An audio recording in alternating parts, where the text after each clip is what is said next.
Hello everyone, welcome to Chirag SQL server DBA tutorial. ये video में हम लोग देखेंगे कि कैसे हम लोग एसक्यूएल सर्वर डेटाबेस को एक्सेस करेंगे एसक्यूएल सर्वर मैनेजमेंट स्टूडियो के साथ। एंड एसक्यूएल सर्वर डेटाबेस या तो मेरा लोकल में रन कर रहा है या तो मेरा रिमोट सर्वर में रन कर रहा है, उसको हम लोग कैसे एक्सेस करेंगे।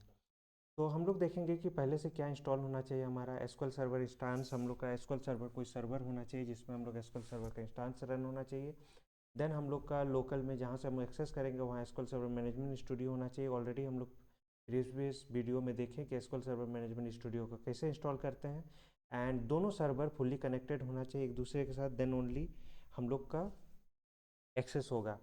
और फायरवॉल इनेबल अगर है तो 1433 जो डिफ़ॉल्ट पोर्ट है वो मेरा एक्सेसिबल होना चाहिए, देन ओनली हम एक्सेस कर पाएंगे। ओके, तो हम लोग यहाँ पर देखते हैं और हम लोग का जो डेटाबेस यहाँ पर रन कर रहा है वो लिनक्स सर्वर में रन कर रहा है। ये मेरा सर्वर है, यहाँ मेरा डेटाबेस रन कर रहा है।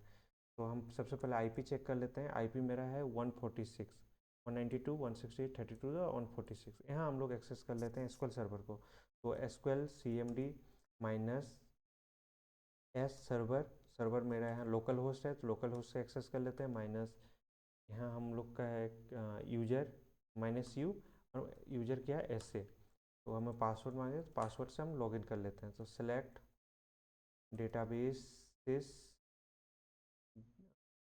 डेटाबेस हम लोग नेम यूज कर लेते हैं। Name database underscore ID from, हम लोग कहाँ से, सिस डेटाबेसेस वो। तो ये हमारा इतना सारा डेटाबेसेस हम लोग का बना हुआ है।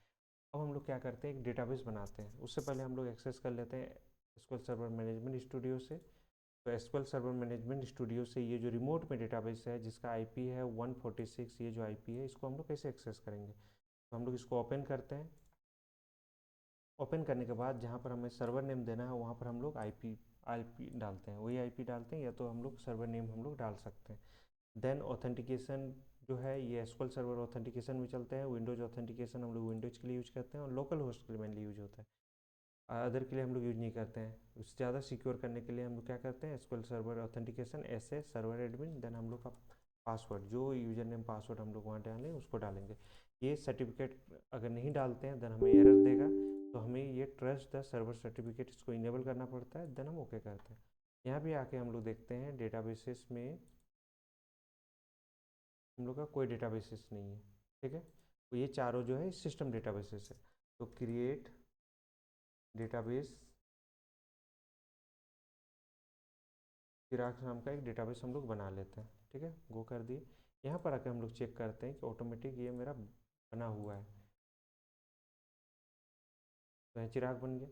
तो यहाँ भी हम लोग का डेटाबेसेस का लिस्ट अगर फिर से हम पॉपुलेट करें तो मेरा चिराग नाम का डेटाबेस बन गया। अब हम लोग यूज कर लेते हैं चिराग डेटाबेस को। तो change database context to Chirag, now Chirag हो गया। अब हम लोग एक टेबल बना के देखते हैं कि वो रिफ्लेक्ट कर रहा है कि नहीं, मतलब वो डेटाबेस से ही कनेक्ट है कि नहीं। तो यहाँ पर चलते हैं, एक्सपेंड करते हैं टेबल्स को,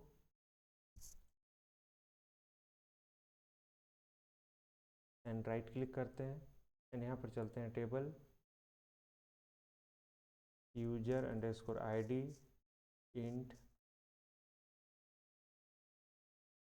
first underscore name and where. आप चाहे तो उसको प्राइमरी की, फॉरेन की, जो बनाना चाहते हैं, जैसा आप स्ट्रक्चर चाहते हैं वैसा कर सकते हैं। कंट्रोल एस यूजर्स,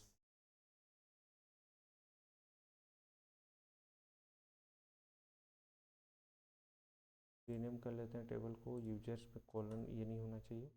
तो यूजर नाम का मेरा टेबल बन गया। अब उसको हम लोग यहाँ से एक्सेस करके चेक कर लेते हैं। तो सेलेक्ट एक्सट्रैक्ट फ्रॉम यूजर्स को, कुछ नहीं है अभी हम लोग का। एक डेटा इंसर्ट करके हम लोग देख लेते हैं। तो राइट क्लिक एडिट करते हैं, यूजर आई डी 1, यहाँ पर चिराग इंटर किए। तो यहाँ पर सेम कमांड हम लोग रन करके चेक कर लेते हैं। तो 1 रोज इफेक्टेड, मतलब ये यूजर हम लोग का कनेक्ट हो गया। तो यहाँ हम लोग का लिनक्स में डेटाबेस चल रहा है। इसका स्टेटस देखने के लिए हम लोग क्या करते हैं, system C T L status, and यहाँ M S S S Q L server, तो हमारा स्टेटस क्या है, एक्टिव है, और यही डेटाबेस को हम लोग वहाँ से एक्सेस कर रहे थे।